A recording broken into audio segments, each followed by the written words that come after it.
पहिला यो चौर थियो, मान्छेहरू गोठालो आउँथ्यो। यहाँ एउटा सानो पार्टी छ, त्यो पार्टीमा चाहिँ एउटा कोरी भएको मारक भएको मान्छे बुढाबुढी बसिरहेको थियो। त बुढी चाहिँले मागेर ल्याएर त्यो कोरी भएको कसैले छुनु हुँदैन भनेर त्यो पार्टीमा बसिरहन्थ्यो। अनि यहाँ गोठालाहरूले चाहिँ यो यहाँ खेल्दै गोठालाहरूले चाहिँ के गर्छ भने एउटा यो फट्याङ्ग्रा भन्ने हुन्छ, फट्याङ्ग्रोलाई पखेटा खुट्टा काट्दै निमट्दै त्यो पोखरीमा फाल्दो रहेछ। अनि त्यो आफै उडेर जाँदो रहेछ। फेरि पनि अर्को ल्याएर चुडालेर फाल्ने, पोखरीमा फाल्दाखेरि फेरि आफै त्यो पखेटाहरू खुट्टाहरू जस्ताको जस्तै भएर आउने।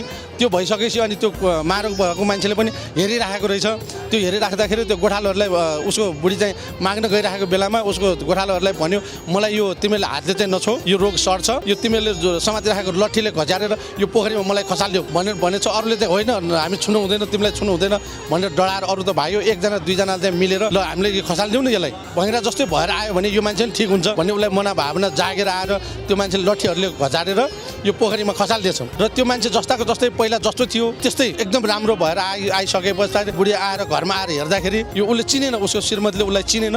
नचिनिसकेपछि उसले एलाब्ला गरेर रुन थाल्यो, मेरो बुढा कहाँ गयो, यो मेरो बुढा मारक भएको थियो, यस्तो नराम्रो थियो, अहिले यो जस्ता जस्तो राम्रो भएको मान्छे को आएर बस्यो भनेर उसको बुढीहरू इलाब गरेर यहाँ रुन थालिसकेपछि उसको त्यो बुढोले भन्यो, तिम्रो नै बुढा हो म, यहाँ यस्तो हुँदो रहेछ, यो पोखरी यस्तो पवित्र ठाउँ रहेछ, यो यहाँ नुहाइसकेपछि रोग यसरी हरण हुने रहेछ भनेर यो उसले भनिसकेपछि उसको श्रीमतीले चाहिँ मैले सपनामा नै नसोचेको काम भयो भनेर उसले यो ठाउँको नामै उनीहरूको बुढाबुढी भएर यो सपना तीर्थ भनेर नाम राखेर गएको।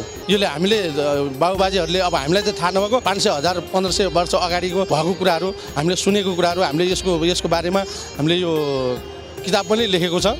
किताब पनि पाइन्छ यहाँ टोखामा बेच्न राखेको होला, टोखा त्यो बजारतिर, तपाईँहरूले चाहियो भने किन्न पनि पाइन्छ त्यो किताब।